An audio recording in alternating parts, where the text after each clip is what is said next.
Assalamualaikum warahmatullahi wabarakatuh. Channel ini membahas tentang dimensi sejarah Indonesia. Materi video ini diambil dari berbagai sumber.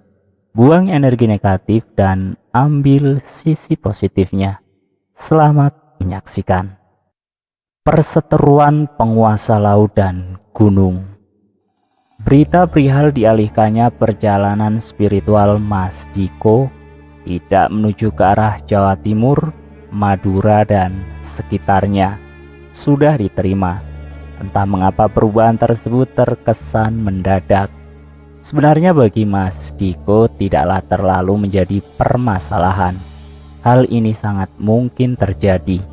Rencana akan selalu mengalami perubahan tergantung kepada situasi dan perkembangan di alam gaib. Mungkin belum saatnya dirinya mencari titisan Ken Arok. Mas Diko dengan mata batinnya mampu meraba sebab terjadinya perubahan ini. Kecelakaan di laut dan di udara yang pernah terjadi memberikan isyarat padanya bahwa perang antara penguasa laut dan penguasa gunung telah dimulai. Percikan permusuhan sudah terasa di level bawah. Maka meskipun genderang peperangan belum mulai ditabuh, pertempuran sudah terjadi terlebih dahulu dalam skala perorangan, membawa korban manusia di laut dan di udara.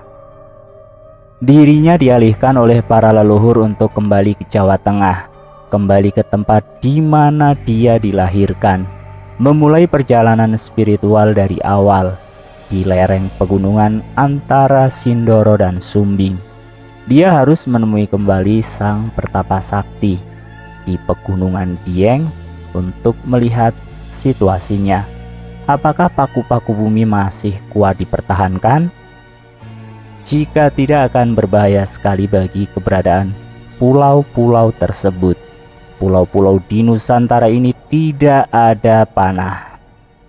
Pulau-pulau di Nusantara ini tidak ada penahannya lagi. Setiap saat akan bisa jebol dan tenggelam ke laut.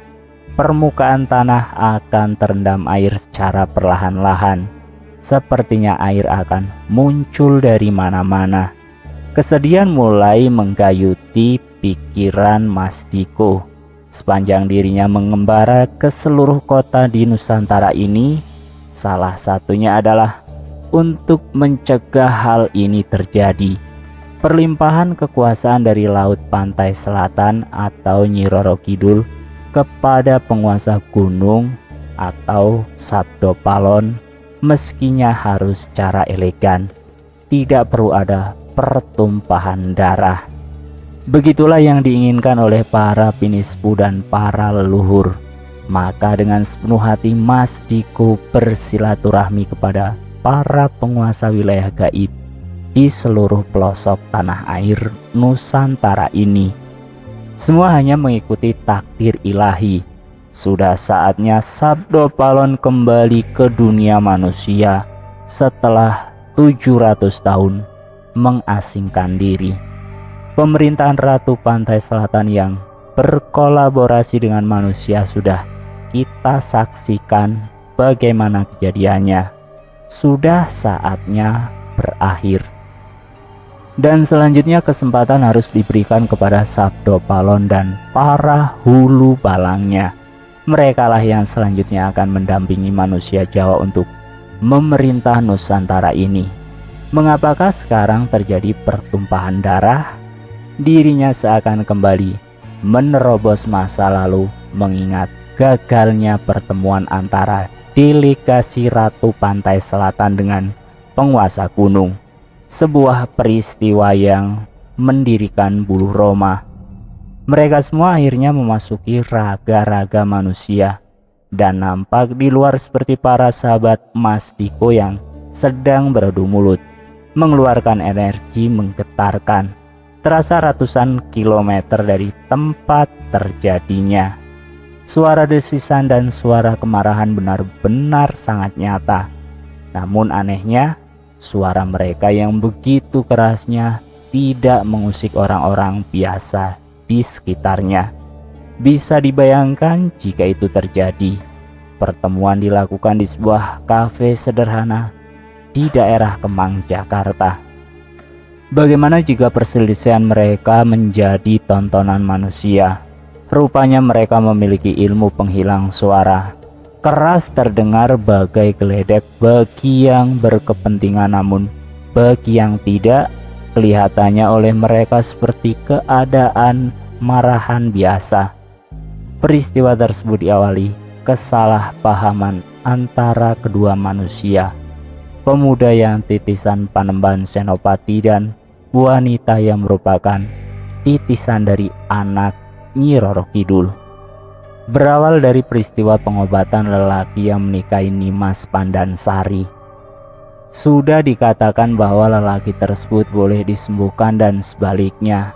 Nimas Pandansari juga ikhlas diceraikan dengan satu syarat bahwa salah satu ginjal dari lelaki suaminya tersebut akan diambil sebagai kenang-kenangan. Jangan coba-coba untuk menyembuhkan ginjal tersebut dengan kekuatan gaib. Inilah perjanjiannya. Namun apa dikata pada saat dalam prosesi spiritual di daerah pantai Parangkusumo, tanpa disengaja ginjal lelaki tersebut disembuhkan oleh Panembahan Senopati. Kisah ini akan diceritakan tersendiri dalam Melacak Wahyu Cakraningrat. Maksud sebenarnya adalah membentengi lelaki tersebut dari energi gaib saat kemunculan Wahyu Cakraningrat yang diperebutkan oleh makhluk gaib, baik dari utusan paranormal maupun yang datang dengan sendirinya. Sebab keadaan lelaki tersebut baru saja sembuh dari sakitnya. Dikhawatirkan jika tidak dibentengi akan membahayakan jiwanya. Kejadian ini benar-benar tidak disengaja dan tidak direncanakan oleh para leluhur. Memang takdir harus berjalan seperti itu. Rombongan Panembahan Senopati telah dianggap menyalahi perjanjian itu. Sebagai kesatria tidak seharusnya mengingkari janji. Melihat anak keturunannya di pojokan, tentu saja para leluhur dari mulai Ken Arok, Sultan Agung dan bala tentaranya berdatangan. Demikian juga dari rombongan Ratu Pantai Selatan.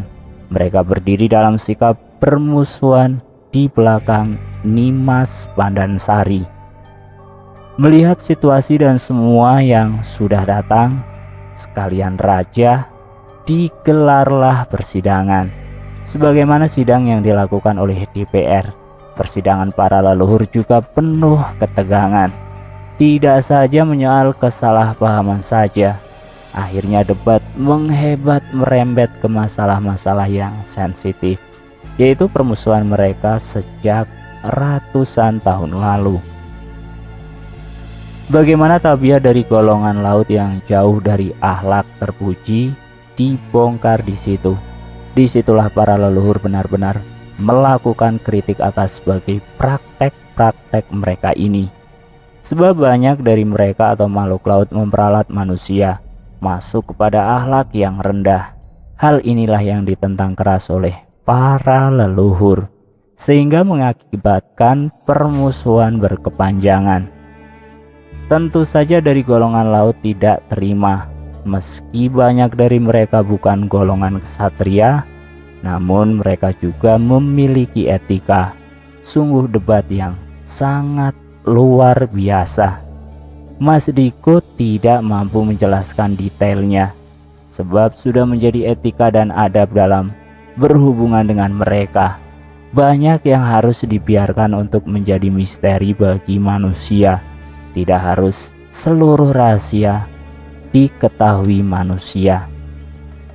Jangan dianggap perselisihan tersebut hanya berada di tataran alam gaib. Nyatanya perselisihan tersebut meninggalkan memori yang dalam di badan wadak manusia masa lalu. Sehingga realitasnya tadi kita bersahabat, berteman. Akhirnya permusuhan juga terjadi di alam nyata. Dan wanita yang merupakan titisan anak Nyi Roro Kidul akhirnya memilih tidak lagi bergabung dengan kelompok Mas Diko. Sungguh sedih sekali hati Mas Diko mengingat peristiwa tersebut. Persahabatan yang terjalin di dunia manusia ternyata tidak mampu mengubah keadaan alam gaib. Sehingga setelah kejadian tersebut, Mas Diko kesulitan untuk mengakses ke daerah kerajaan laut. Dikarenakan aksesnya sudah ditutup oleh mereka, maka hanya dengan jalur diplomatik saja mungkin nantinya Mas Diko dapat bertemu mereka, para penguasa laut.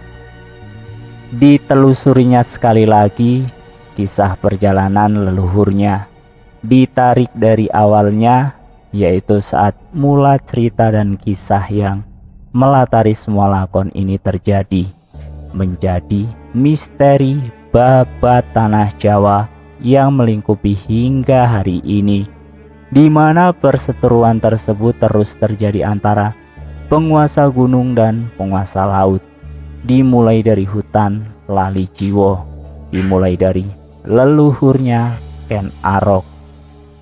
Melacak jauh, menembus waktu saat itu, dalam mata batin Mas Diko menerawang terlihat hutan tersebut masih misteri, namun sering terdengar suara seorang anak sedang bermain, sedang berlatih kanuragan, terdengar dari dalam hutan tersebut. Semakin menambah wingitnya suasana hutan Lali Jiwo. Kadang suara kidung merdu menembus keluar hutan di malam hari. Penduduk semakin ketakutan dan menjauhi wilayah hutan tersebut. Waktu terus berlalu, hingga suatu hari nanti cerita akan berguliran ketika pemuda itu telah tumbuh dewasa.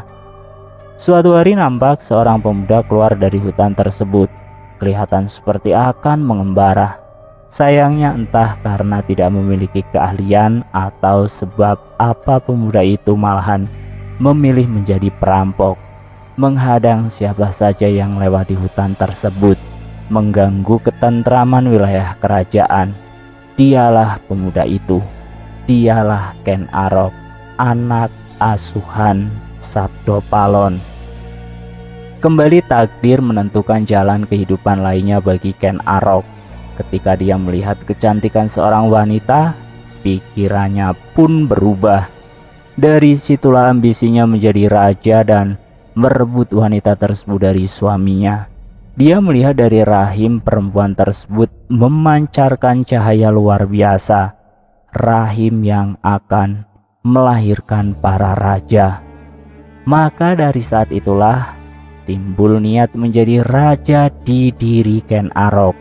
Maka dimulailah babak baru perebutan kekuasaan para raja. Tercatat Ken Arok kemudian merebut kekuasaan dari Tunggul Ametung.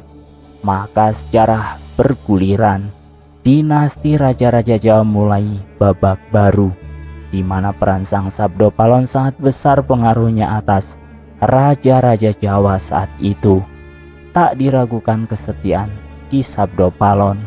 Dia setia pati dengan sumpahnya yang terus mengasuh dan mendampingi anak keturunan Aji Saka, mendampingi mereka, mengasuh mereka sebelum dan ketika menjadi raja di bumi Nusantara ini, hingga saat akhir ceritanya nanti berpisah dengan Prabu Brawijaya V, anak keturunan Aji Saka yang masuk Islam. Di antara kesedihannya, Ki Sabdo Palon murka ketika dipaksa anak asuhannya itu untuk masuk Islam. Dia tahu hakikatnya nanti agama Islam nasibnya akan sama saja. Manusia akan tetap saja merajalela dan agama hanya sekedar menjadi bualan semata. Dia paham bagaimana ulah anak cucu keturunan Aji Saka dengan pola Islamnya nanti. Akhlak mereka nanti tidaklah mencerminkan akhlak yang seorang yang berbudi. Mereka mengerti Islam, namun bertingkah pola layaknya setan. Dalam mata batinnya yang dalam, dia melihat raja-raja selanjutnya dan juga para keturunan nanti, serta rakyatnya nanti justru leka dengan memuja para danyang laut. memuja sang ratu pantai selatan Nyi Roro Kidul. Hubungan mereka sebagaimana hubungan hamba dan tuannya. Sungguh itu kesyirikan yang nyata yang akan dimurkai Tuhan. Maka itulah awal malapetaka yang akan terus menimpa anak cucu bangsa ini berabad-abad setelahnya nanti. Berbeda dengan hubungan antara dirinya dengan anak asuhannya, dirinya yang hanya sekedar mengasuh dan membimbing secara spiritual agar para raja Jawa mengenal Tuhannya, lebih tepatnya memomong, mengajari dengan contoh akhlak yang nyata dalam spiritual. Hanyalah sekedar menjadi teman seperjalanan dalam berspiritual, seperti layaknya Punokawan dalam cerita pewayangan. Hubungan simbiosis mutualisme. Namun apa mau dikata, takdir harus dijalani. Semua tidak seperti yang diharapkannya. Maka Ki Sabdo Palon harus memilih berpisah dengan anak asuhannya itu. Lihatlah nanti agama Islam tidaklah akan menjadikan anak cucu keturunan Sang Aji Saka menjadi baik akhlaknya. Bumi Nusantara tetap akan menangis, sebab manusianya sudah tidak takut lagi terhadap hukum Tuhannya. Kemaksiatan merajalela, kejahatan di mana-mana, keserakahan, dan lainnya. Bahkan korupsi dilakukan oleh siapa saja, tidak hanya sang pemimpin, rakyat jelata pun bisa. Agama tidak dapat berbuat apa-apa. Islam jadinya hanyalah retorika semata. Tidak ada manusia yang takut akan hukuman Tuhan. Saatnya nanti Islam tidak memiliki ruhnya lagi. Islam akan menjadi agama mayoritas, namun sebagian besar manusianya sudah tidak memiliki budi pekerti, sudah tidak memiliki hati nurani dan empati lagi. Lain perkataan, lain perbuatan, lain hati mereka, maka rusaklah tatanan harmoni alam semesta. Saat itulah alam akan murka. Kini itu sudah terjadi, ditandai gunung-gunung yang meletus, dimulainya dari Gunung Merapi yang telah meletus terlebih dahulu, dan kini masanya sudah dekat. Melangut diri, tak mampu beranjak pergi, tak mampu lari dari takdirnya sendiri. Seketika alam semesta dalam kesedihannya, perguliran rasa di antara wingit dupa dan kemenyan, geriapnya bersama bumi, gempa tsunami dan hancurnya jembatan-jembatan. Aku telah datang, teriakan Ki Sabdo Palon saat Merapi mengawali menuntaskan nafasnya. Ketuban pecah, lumpur, banjir dan bebatuan dan gegap gempita langit mengkerubuti. Hanya pasrah kepada Ilahi Robbi jika saat masanya nanti semua terberkati. Hanya doa dan ikhtiar bersama alam bumi Nusantara ini, menjaganya dengan segenap kemampuan. Maka kemampuan diri ditugaskan akan dijalani dengan sepenuh pengabdian kepadanya. Dan selesai. Salam Rahayu. Wassalamualaikum warahmatullahi wabarakatuh.